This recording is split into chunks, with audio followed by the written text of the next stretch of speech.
10ാം ക്ലാസ്സിലെ എൻ്റെ പ്രിയപ്പെട്ട കുട്ടികളെ, ഇത് നമ്മൾ കഴിഞ്ഞ വീഡിയോയിൽ കഥാപാത്ര നിരൂപണം എങ്ങനെയൊക്കെയാണ് ചെയ്യേണ്ടത്, അതിൻ്റെ എന്തെല്ലാം രീതികളാണ് നമ്മൾ ചെയ്യേണ്ടതെന്നൊക്കെ നമ്മൾ കണ്ടു അല്ലേ. ഇനി നമ്മൾ കാണാൻ പോകുന്നത് എന്താണെന്നറിയോ? പ്രഭാഷണം തയ്യാറാക്കുമ്പോൾ നമ്മൾ എന്തെല്ലാം ശ്രദ്ധിക്കണമെന്നുള്ളതാണ് അല്ലേ. പ്രഭാഷണം ചെയ്യുമ്പോൾ ഞാൻ പലപ്പോഴും കണ്ടു പ്രഭാഷണത്തിന് വലിയ ഹെഡിങ് ഒക്കെ എഴുതി വെക്കുന്നത് ഞാൻ കണ്ടിട്ടുണ്ട്.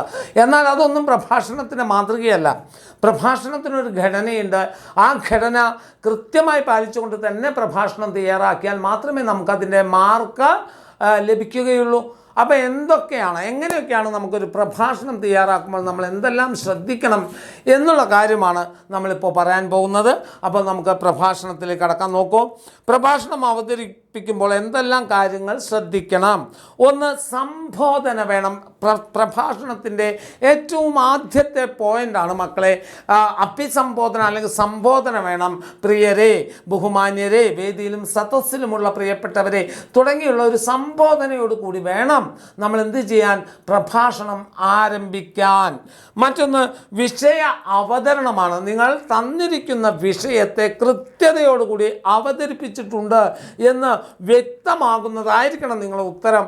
അപ്പോൾ വിഷയത്തെ അവതരിപ്പിക്കുന്ന രീതി ഒന്ന് ഓർക്കണം. ഈ വിഷയത്തെക്കുറിച്ച് പറയാൻ വേണ്ടിയാണ് ഇന്ന് ഞാൻ നിങ്ങളുടെ മുമ്പിൽ നിൽക്കുന്നത്. ഈ വിഷയം എന്നുകൊണ്ട് വിഷയത്തിന് പിന്നെ വിഷയ വിശകലനം, വിഷയം അവതരിപ്പിക്കൽ മാത്രമല്ല, ആ വിഷയത്തെ നന്നായി വിശകലനം ചെയ്യാൻ, നന്നായി പിരിച്ച് പരിശോധിക്കാൻ, അല്ലെ ആഴത്തിൽ ആ വിഷയത്തെക്കുറിച്ച് സംസാരിക്കാൻ നിങ്ങൾ പ്രാപ്തനാണ് എന്ന് നിങ്ങളുടെ എന്ത് കാണുമ്പോൾ, പ്രഭാഷണം എഴുതി വെച്ചത് കാണുമ്പോൾ കൃത്യമായ ധാരണയുണ്ട്. അപ്പം വിഷയ അവതരണവും അതോടൊപ്പം വിഷയ വിശകലനവും പ്രധാനപ്പെട്ടതാണ്. വിഷയ വിശകലനം എന്ന് പറയുമ്പോൾ ആ വിഷയത്തെക്കുറിച്ച് വളരെ വ്യക്തമായി ആഴത്തിൽ പിരിച്ച് പരിശോധിച്ചു കൊണ്ടുള്ള ഒരു പ്രഭാഷണമാണ് നിങ്ങൾ എഴുതി വെക്കേണ്ടത്. അതുപോലെ ഉദാഹരണ സഹിതമുള്ള ആശയ അവതരണം. നിങ്ങൾക്ക് ഏതെങ്കിലും ഉദാഹരണ സഹിതമുള്ള ആശയം അവതരിപ്പിക്കാൻ പറ്റണം. നിങ്ങളുടേതായ ഉദാഹരണങ്ങൾ, മറ്റുള്ള മഹാന്മാരുടെ ഉദ്ധരണികൾ, പ്രധാന വാക്യങ്ങൾ, ഇവയൊക്കെ നിങ്ങൾക്ക് എന്ത് ചെയ്യാം? ഇതിനോട് ചേർത്ത് വയ്ക്കാം, പ്രഭാഷണത്തോടു കൂടി ചേർത്ത് വെക്കാം. പിന്നെ ശബ്ദ ക്രമീകരണത്തോടെയുള്ള അവതരണം, അത് പ്രഭാഷണം പറയുമ്പോഴാണ്. അത് നിങ്ങളൊരു പ്രഭാഷണം പറയുമ്പോൾ ശരിക്കും ക്രമീകരിക്കണം. ഞാൻ നിങ്ങളുടെ മുമ്പിൽ പറയാൻ പോകുന്നത് ഈ കാര്യമാണ്, അതിനെക്കുറിച്ച് ഞാൻ പറയുമ്പോൾ എന്നൊക്കെ പറഞ്ഞുള്ള ശബ്ദ ക്രമീകരണം പ്രഭാഷണം നടത്തുമ്പോഴാണ്. പക്ഷേ പ്രഭാഷണം എഴുതുന്ന സമയത്ത് ഈ ഒരു കാറ്റഗറിക്ക് നമ്മൾ പ്രാധാന്യം കൊടുക്കേണ്ടതില്ല. സ്വന്തം നിരീക്ഷണങ്ങൾ ഉണ്ടായിരിക്കണം. സ്വന്തം നിരീക്ഷണം ഉണ്ടാവുക എന്നുള്ള നിങ്ങളുടേതായ ചില നിരീക്ഷണങ്ങൾ ആ ചോദ്യത്തിൽ ഉണ്ടാവണം. നിങ്ങളുടെ ആശയ അവതരണത്തിൽ തന്നിരിക്കുന്ന ചോദ്യത്തോടൊപ്പം നിങ്ങളുടെ ചില നിരീക്ഷണങ്ങൾ കൂടി എഴുതാനും സൂചിപ്പിക്കാനും നിങ്ങൾക്ക് സാധിച്ചാൽ മാത്രമേ നിങ്ങൾക്ക് അതിൻ്റെ മാർക്ക് പൂർണ്ണ രൂപത്തിൽ കിട്ടുകയുള്ളൂ എന്നുകൂടി നിങ്ങൾ മനസ്സിലാക്കി വെക്കുക. പിന്നെ ഒന്നുള്ളത് ഉപസംഹാരമാണ്. ഇത്രയും പറഞ്ഞുകൊണ്ട് ഞാൻ എൻ്റെ വാക്കുകൾ ഉപസംഹരിക്കുന്നു. നന്ദി, നമസ്കാരം, ജയ് ഹിന്ദ് തുടങ്ങിയുള്ള കൺക്ലൂഷൻ പാർട്ടായിട്ട് അല്ലെങ്കിൽ ഉപസംഹാര ഭാഗം നിങ്ങൾ നടത്തേണ്ടതാണ്. ഇത്രയും പോയിന്റുകൾ, സംബോധന വേണം, വിഷയ അവതരണം വേണം, വിഷയത്തെ വിശകലനം ചെയ്യുന്നത് എങ്ങനെയായിരിക്കണം എന്നുള്ളതുണ്ട്. ഉദാഹരണ സഹിതമുള്ള വിഷയ അവതരണം നിങ്ങൾക്ക് ആവശ്യമാണ്. അതോടൊപ്പം തന്നെ സ്വന്തം നിരീക്ഷണങ്ങൾ, ഞാൻ പറഞ്ഞല്ലോ 5ാമത്തെ പോയിന്റ് ശബ്ദ ക്രമീകരണത്തിലൂടെയുള്ള അവതരണം. അത് ഒരു പ്രഭാഷണം അവതരിപ്പിക്കുമ്പോൾ നിർബന്ധമായും പാലിക്കേണ്ട ഏറ്റവും പ്രധാനപ്പെട്ട പോയിൻ്റാണ്. പക്ഷേ അത് എഴുതുന്ന സമയത്ത് ആ ഒരു ക്രമീകരണത്തിൻ്റെ ആവശ്യം നമുക്കില്ലാത്തത് കൊണ്ട് ആ ഒരു പോയിൻ്റ് പ്രഭാഷണം നടത്തുന്നവർക്കൂടെ വേണ്ടി പറയുന്നതാണ്. പിന്നെ സ്വന്തം നിരീക്ഷണം, ഉപസംഹാരം, ഇത്രയും ഭാഗങ്ങൾ കൃത്യമായി അവതരിപ്പിച്ചാൽ മാത്രമേ ഒരു നല്ല പ്രഭാഷണം നമുക്ക് ഒരു നല്ല പ്രഭാഷണത്തിൻ്റെ മാർക്ക് നിങ്ങൾക്ക് ലഭിക്കുകയുള്ളൂ എന്നുകൂടി നിങ്ങൾ മനസ്സിലാക്കുക. നമുക്ക് ചില ഉദാഹരണങ്ങൾ എടുക്കാം. നിങ്ങളൊരാളോട് അയാൾക്ക് മനസ്സിലാകുന്ന ഭാഷയിൽ സംസാരിക്കുമ്പോൾ അയാളുടെ തലച്ചോറിൽ കടക്കുന്നു. അയാളുടെ സ്വന്തം ഭാഷയിൽ സംസാരിക്കുമ്പോൾ അത് അയാളുടെ ഹൃദയത്തിലേക്ക് കടക്കുന്നു. നെൽസൺ മണ്ടേലയുടെ ഏറ്റവും പ്രധാനപ്പെട്ട മാതൃഭാഷയുമായി ബന്ധപ്പെട്ടുകൊണ്ടുള്ള ഒരു വാക്യമാണിത്. ഞാൻ ശ്വസിക്കുന്ന വായുവിനെ പോലെ, ഉണ്ണുന്ന ചോറ് പോലെ, എൻ്റെ അമ്മ പറയുന്ന കഥകൾ കേട്ട് എണ്ണിത്തീർത്ത നക്ഷത്രങ്ങളെപ്പോലെ, എൻ്റെ ഞരമ്പുകളിൽ ഒഴുകുന്ന രക്തത്തെ പോലെ കന്നഡ ഭാഷയും എൻ്റെ ഉള്ളിൽ ഒഴുകുന്നുണ്ട്. പ്രകാശ് രാജ്. തന്നിരിക്കുന്ന വാക്യങ്ങൾ പാഠഭാഗം വിശകലനം ചെയ്ത് എൻ്റെ ഭാഷ എൻ്റെ അഭിമാനം എന്ന വിഷയത്തിൽ സ്കൂൾ അസംബ്ലിയിൽ അവതരിപ്പിക്കാൻ പ്രഭാഷണം തയ്യാറാക്കുക. അപ്പം വേദിയിലും സദസ്സിലുമുള്ള പ്രിയപ്പെട്ടവരെ, എൻ്റെ ഭാഷ എൻ്റെ അഭിമാനം എന്ന വിഷയത്തിൽ നിങ്ങളോട് സംവദിക്കാനാണ് ഞാൻ ഇന്നിവിടെ നിൽക്കുന്നത്. അതിനുശേഷം നെൽസൺ മണ്ടേലയുടെ അത് എഴുതുക. നിങ്ങൾ ഒരാളോട് അയാൾക്ക് മനസ്സിലാവുന്ന ഭാഷയിൽ പറഞ്ഞാൽ അത് അയാളുടെ തലച്ചോറിൽ കയറും. അയാളുടെ മാതൃഭാഷയിൽ സംസാരിക്കും, സ്വന്തം ഭാഷയിൽ സംസാരിക്കുമ്പോൾ അത് അയാളുടെ ഹൃദയത്തിലേക്ക് പോകും. മാതൃഭാഷയെക്കുറിച്ചുള്ള ഏറ്റവും പ്രധാനപ്പെട്ട ഒരു വാക്യമാണത്.